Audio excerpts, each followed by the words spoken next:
Okay, so now we're going to talk about something called contact resistance. And contact resistance is the resistance, the thermal resistance that exists between two objects in contact with each other, two solids in contact with each other.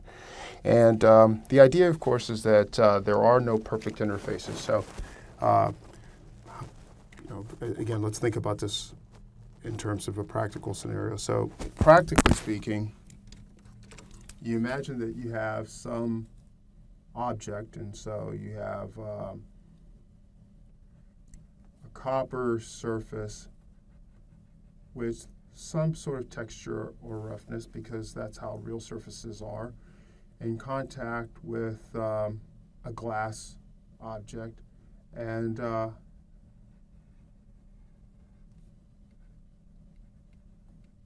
so if this copper slab has some imposed temperature on one side, and again, we use our T1, T2. I think I'm going to change it up a little bit here in terms of T2, T1.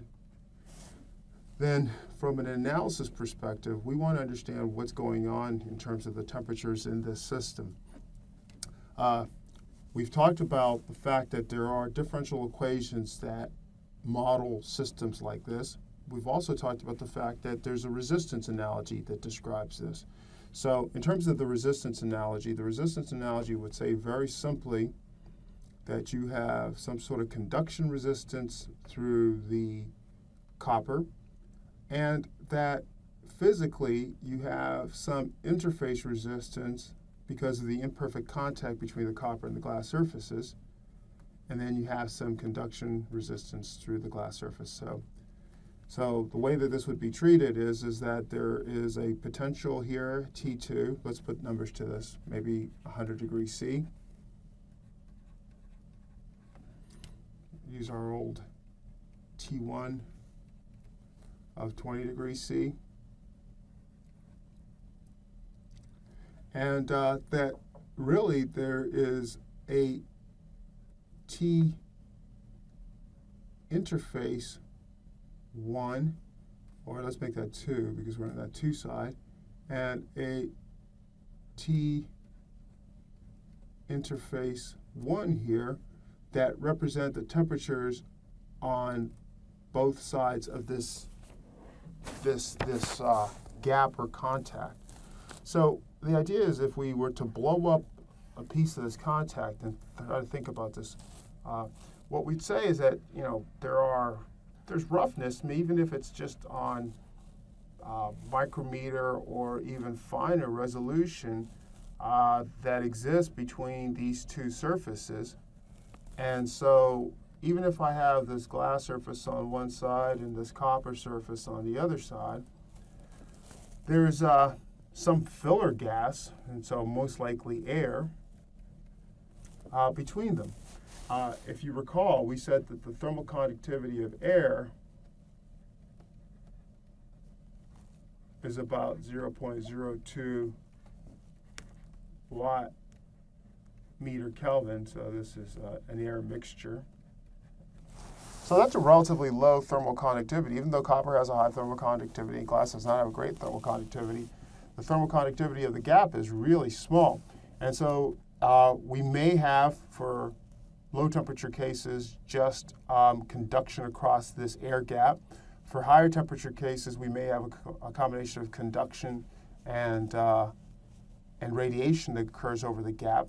But in all cases, the resistance across this gap can be significant. Even though it's a relatively thin gap, because of the very small values of the thermal conductivity, we have a significant resistance across it. You would expect that if I impose some sort of pressure, some sort of force,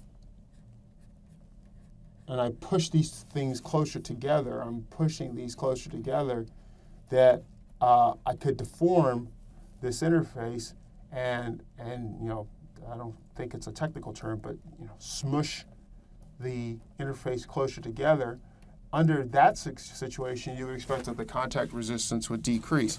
So oftentimes the contact resistance is this we're going to say that there's a contact resistance that has units of R. It's a resistance, which is 1 over, you might think about a contact or interfacial conductance. So it's an interface problem, and it's very important in the microelectronics industry. And that this interfacial conductance or this contact resistance, let's make sure we put this as RC. And this is the contact or interfacial resistance.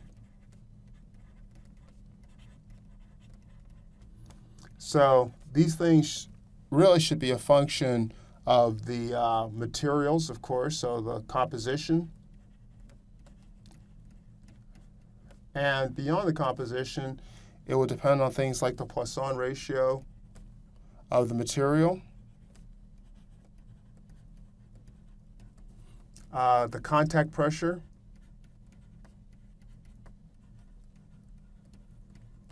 and because of the materials issue, again, just like the Poisson ratio, some modulus, and for example, the Young's modulus of the material. So sort of measures of how this thing might deform.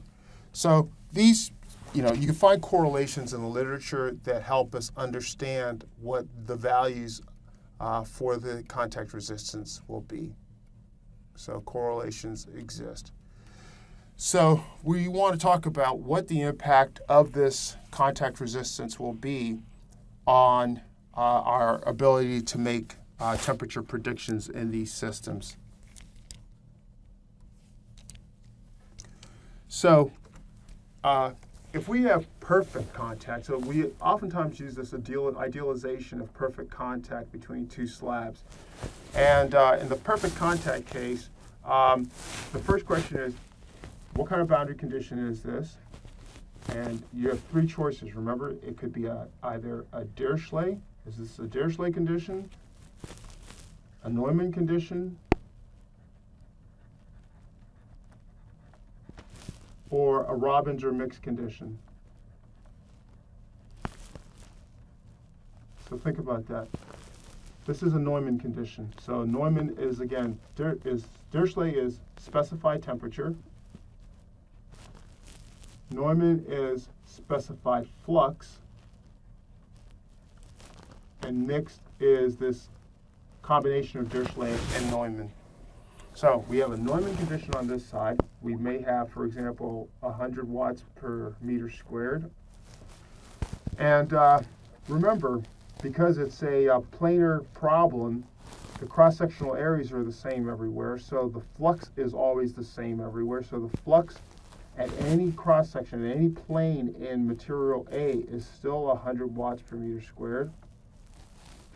And because there are no sources, sinks, or transients, we still have 100 watts per meter squared in any cross-section of B.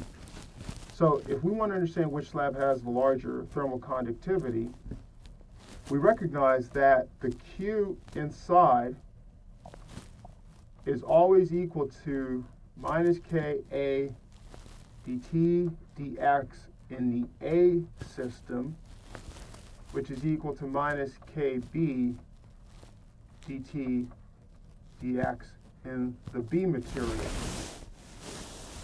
Well, looking at this, we clearly see that there's a larger magnitude of the dt dx in the B material is larger than the dt dx in the A material. So dt dx is the slope over dt dx in the A material is large. And this is, of course, equal to Ka over Kb. So, we could obviously get rid of this minus sign.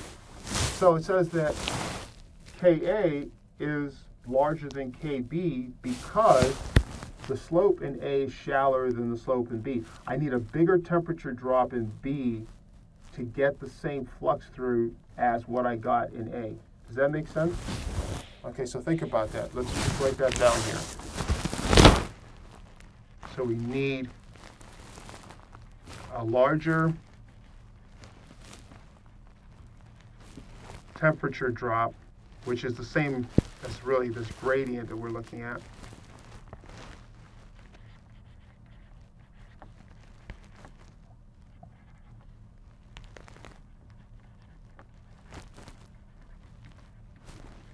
So that's to compensate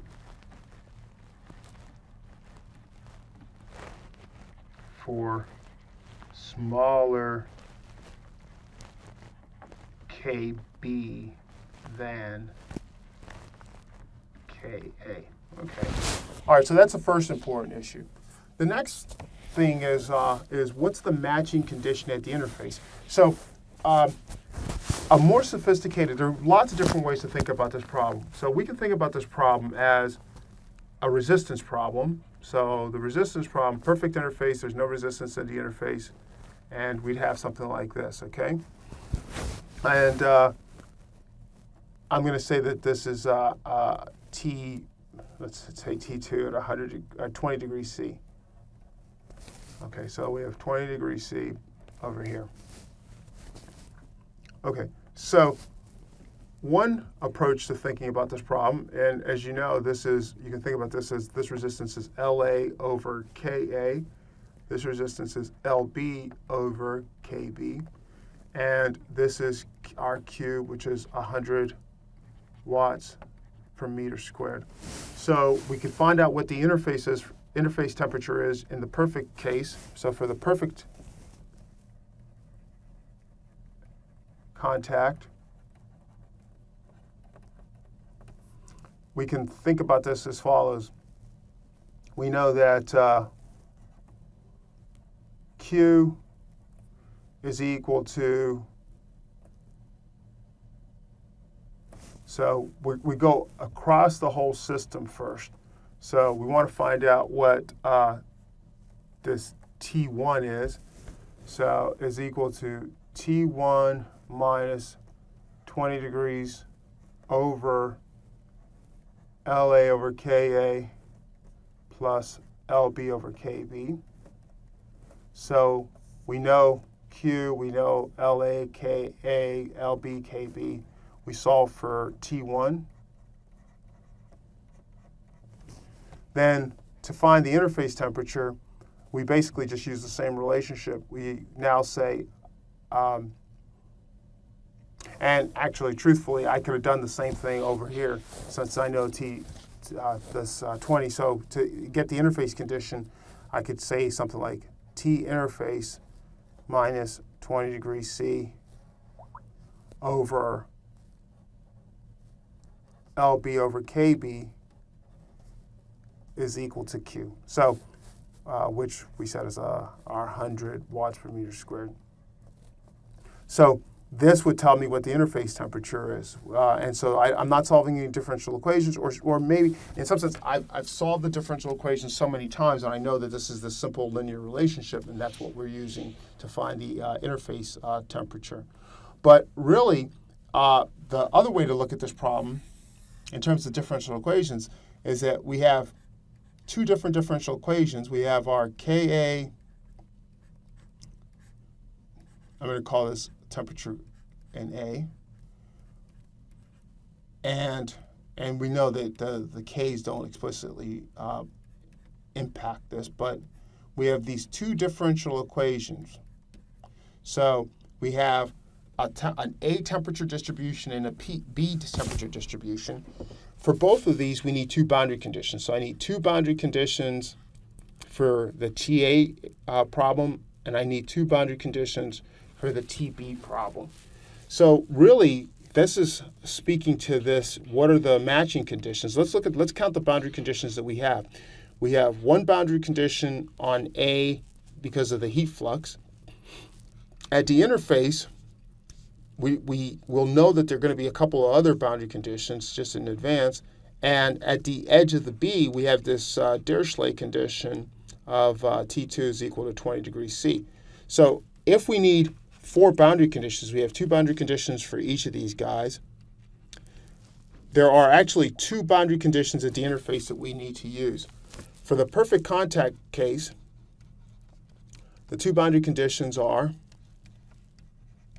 so we do a surface energy balance, and we say that the interface temperatures on the A side is equal to the interface temperature condition on the B side. So this is temperature continuity. And then we have to have the heat flux matching. We already wrote this condition down, and that is that minus Ka dt dx at the interface on the A side is equal to minus Kb dt dx at the interface on the B side. Okay, so these are the interface boundary conditions that allow us with the other 2 global boundary conditions to solve this problem. Now we want to talk about what the temperature profile looks like with imperfect contact.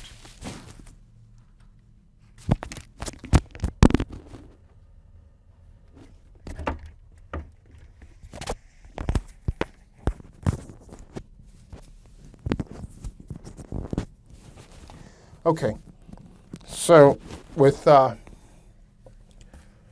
perfect contact, as we discussed earlier, the heat flux sets up these temperature gradients that are shown on the left. With real contact between the slabs, we have a more complicated situation. That more complicated situation says that there is a jump in the temperature.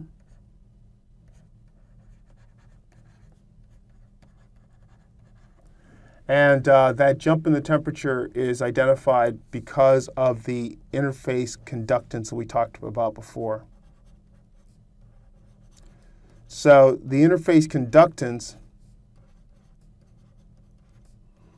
plays this role of modeling that the physics associated with that imperfect region where there has to be some sort of resistance across it, and as a result, there is some temperature difference between the 2 sides of that slab. And so we'll later look at some problems that require us to actually use this in solutions. So what I want you to remember is for imperfect contact, we have a jump of this type that must play a role. If you think about it, if we had, for example, if we imagine that we had a higher heat flux on this left side than what we have shown here, I want you to think about what the implications are for the slopes here. So a question that we could ask very easily is, given a higher heat flux than this, what would happen? Well, I hope that you would say, among other things, that there, and so we'll also, we'll fix the temperature here as this T2 is equal to 20 degrees C. And we have 2 heat fluxes. We have the heat flux that gives us this. That's the nominal heat flux that gives us these profiles. If I went to a higher heat flux, what would happen? Think about that. And I hope that you think about it both in terms of slopes. What would happen to the slope here? What would happen to the slope here? Still recalling that Ka is greater than Kb. And how does it impact the temperature jump at the interface?